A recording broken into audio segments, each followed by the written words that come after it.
I saw a sign outside a pub in Exeter, I think, that said dogs welcome, humans tolerated, and I thought it was hilarious, so I put this sign here. But I swear every single person who played this map just walked right past this without reading it.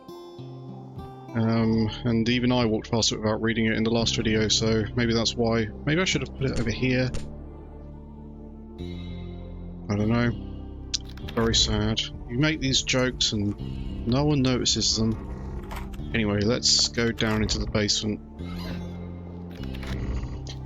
Oh man, yeah, okay, so this is the matron's room, her bedroom. She's a goblin enthusiast, she's got her stuff. The goblin thing, she's got a little pet. She's got dwarven ale, of course, that's a dietary requirement for any dwarf. Now this is an example of something I didn't need to do, you know, making this thing. When you're making a project like this, you've got a, you know, you end up with a whole list of tasks you've got to do, and you've got stuff you need to do, and you've got stuff that's nice to have, which means you don't need to do it, right? And when the amount of work you've got left feels insurmountable, it becomes impossible to choose tasks off the don't need to do list. You know, the need to do list's got things like the map's got to have a beginning, a middle, and an end. All the combat needs to be fair, it needs to not... you can't be any soft locks, right? Like the keys and the locks. You can't end up with a player in a situation where they're unable to make progress. All that stuff's got to work, and every room that you build, it needs to have an art pass done. It can't look like a placeholder, just an empty block. Everything like that, it all needs to be done. But, I don't know, I've decided that it's the stuff you don't need to do, like this, that's more important than the stuff you do need to do. Because when a player plays a map, they expect all the need to be done stuff to be done, otherwise they wouldn't be able to play the map even, right? But stuff like this, when the player sees it, they think, man, there's this person, yeah, this is unique, I don't see this everywhere, this person's gone the extra mile. I think it's more memorable. You know, there's a dwarf-sized toilet, look at this. It's too small for Zan. It's also dwarf style, not just dwarf size. This is based on the toilets from the dwarf areas in Hedon. It was important to me for some reason that, you know, she had like her dwarf section down here, and she likes to live in the basement because dwarfs want to be close to the stone, you know, even though it's her building. This is another example of something I didn't need to do. This orb. Speaking of stuff I didn't need to do, let's talk about the rooms upstairs, all the secret bedrooms.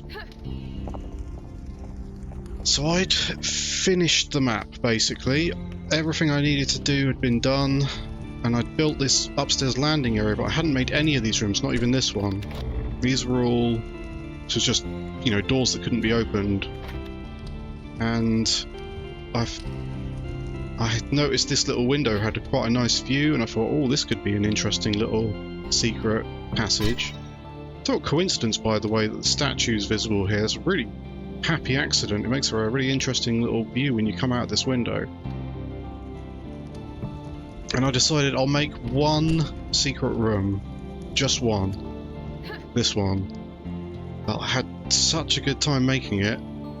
And I had, you know, this idea of, I could make one more, you know, that's on the other side of here.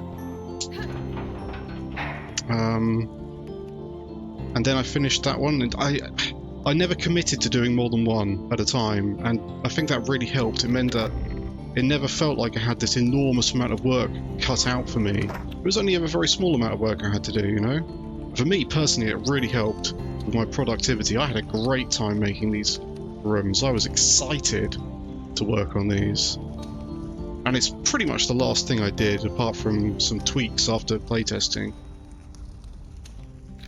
Oh yeah, okay, so a lot of players really struggled to get up on here, this jump. For some reason, a lot of people couldn't even do it, and that's a real shame because it wasn't supposed to be difficult. Definitely, if I do make another version of this map, that's definitely something I'm going to try and make easier. I don't know, maybe I'll put like a little invisible step there or something, so it's just easy. You can also get up on this side, by the way. Oh, I see. I said that and then I can't do it. Hold on. Oh, there we go. Yep. Yeah, I wanted each of these rooms to have its own distinct style. Like the person who lived in it had some personality. This is supposed to be an artist, because they got their paints and their brushes, and maybe those are some pictures they've already made. Or maybe this is the person who makes all these posters that you see around. You know? It's quite a nice screenshot, actually, this room. Maybe use that as a thumbnail. Anyway, next room. After that, I was so excited to be making rooms for no reason. I made the bonsai tree room. So this person's obviously a plant enthusiast.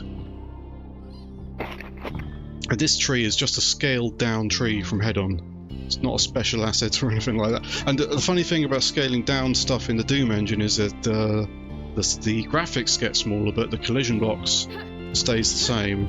So this actually has the same collision box as a full-size tree, which is obviously totally silly, but nobody noticed that, because why would you climb up there?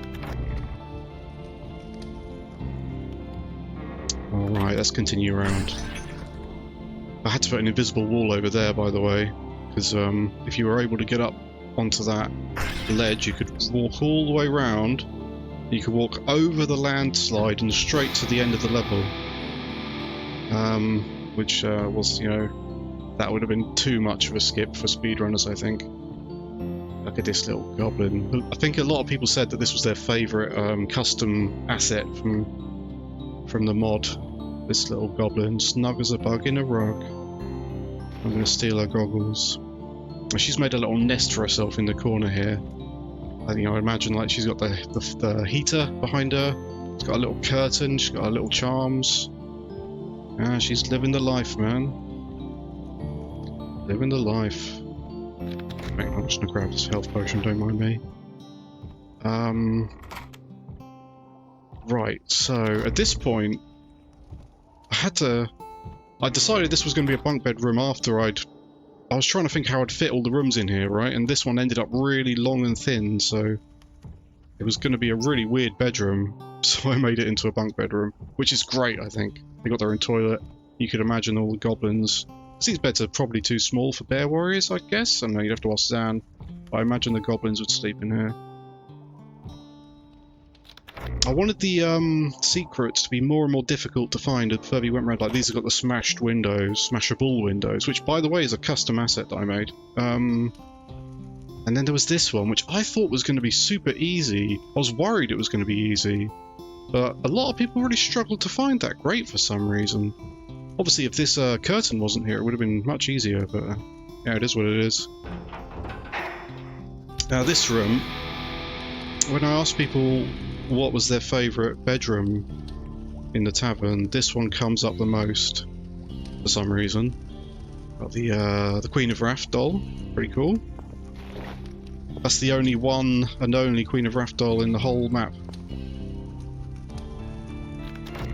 I wanted this to look like a sort of goth room. Got the red roses and all the black. I mean, it's only it's kind of a bit more I don't know what you'd call it, cottagecore goth, I suppose, because of all the brown and wood and whatever. Oh man, something about two rooms sharing a fireplace I find really appealing for some reason. Obviously, it's the same downstairs, right, with the bath area, and that's the way into the next secret room. Obviously, pretty cool. I mean, it doesn't make much sense that the switch for it's over here. I don't know how I could possibly justify that, but I had to hide it somewhere.